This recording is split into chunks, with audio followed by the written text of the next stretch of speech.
Personally, I'll thank my colleagues who are here with me from Cabinet, who have played a critical role in ensuring that we build partnerships between the national government and the county government, particularly on the Big Four agenda. I must, in particular, thank my sister Cicely Kariuki.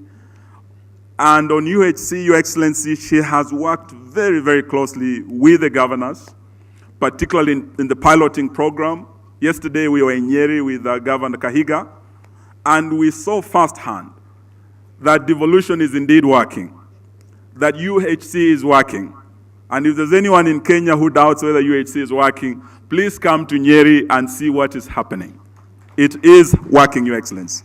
The same is happening in Kisumu with Professor Nyong'o, in Isiolo with Governor Kuti, in Machakos with Governor Mtua, and we want to work together to see that this happens in all our 47 counties.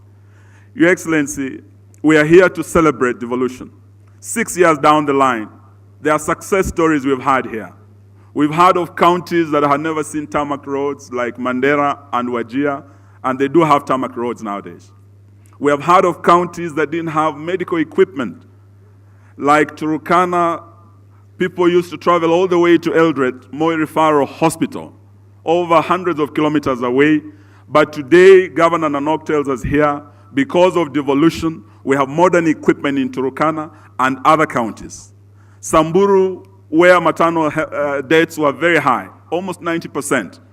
As we speak, because of devolution, we have brought down maternal deaths almost by 79%. Because of equipment to our hospitals, Your Excellency. Indeed, as we report and we check the report card about devolution, we can all confidently say here today in Kirinyaga that devolution is working.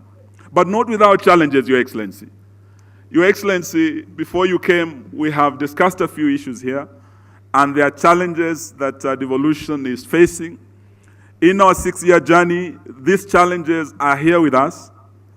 We need more money, and the county is asking of more money from the national government. But also, at the same time, their own revenue sources are dwindling in the counties. We also have the problem of a lot of the resources going to recurrent expenditure and very little going to development. We have the ballooning wage bill as one of the major challenges, Your Excellency. We have corruption as one of the challenges.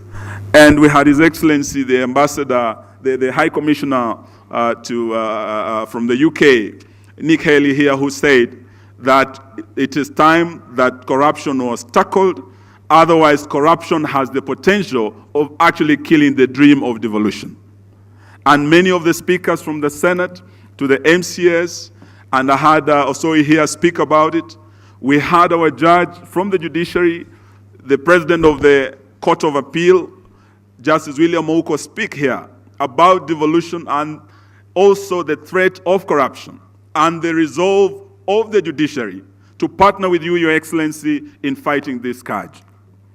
All we are asking is that our president has declared war on corruption. He's leading the battle from the front. He is leading the battle from the top. But on his own, he cannot succeed unless all the governors and all the leaders from the ground lead the fight from the ground. This is what we're asking of all of us here as stakeholders in devolution today. It is a challenge, Your Excellency, but I believe we can overcome it. But even as we look at these challenges of pending bills and other challenges, there are also opportunities that present themselves on the horizons of devolution as we move forward after 6 years. We have technology at our disposal. We have some of the counties that have automated the revenue collection. During the corruption conference in Bomas, Governor Kibwana told us about 14 counties that are doing very well. Just by embracing technology, they have more than doubled their revenue collection. We did see the launch of the Joint National Resource Mapping by His Excellency the President at KICC. And this has the potential of increasing our revenue collection. It has the potential of enhancing our revenue management by our counties. It also has the potential of enhancing revenue generation. And this is where we must go so that we strengthen the on-source revenue issues. Your Excellency, we do also have the opportunities that through policy interventions, and I thank Senator Murkomen here who challenged us in agriculture, there's a need to work together with the counties to develop and strengthen the policy framework so that we can realize the Big Four agenda.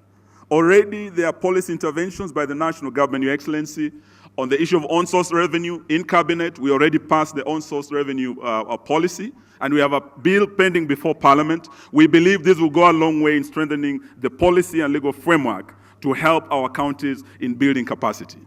We have also, Your Excellency, as directed in Bomet, been able to develop a policy on regional economic blocks.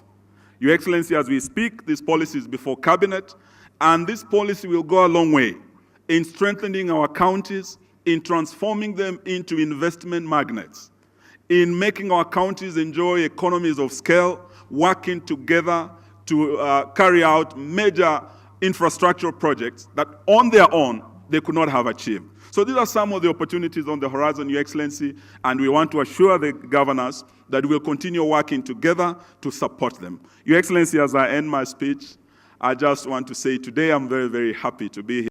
And some were saying perhaps your legacy would lie in the SGR.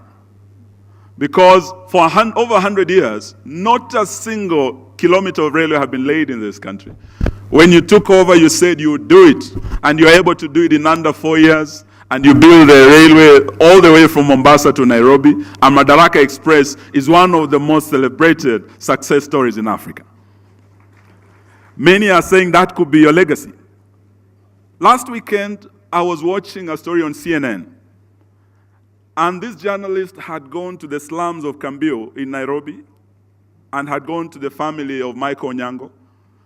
A young boy who had grown up in poverty was now transiting from primary to secondary. And they were highlighting the success story of Kenya's transition from primary to secondary. As we speak, we are almost at 100%. It is one of the most celebrated issues, Your Excellency, in Africa today. It was being celebrated on CNN.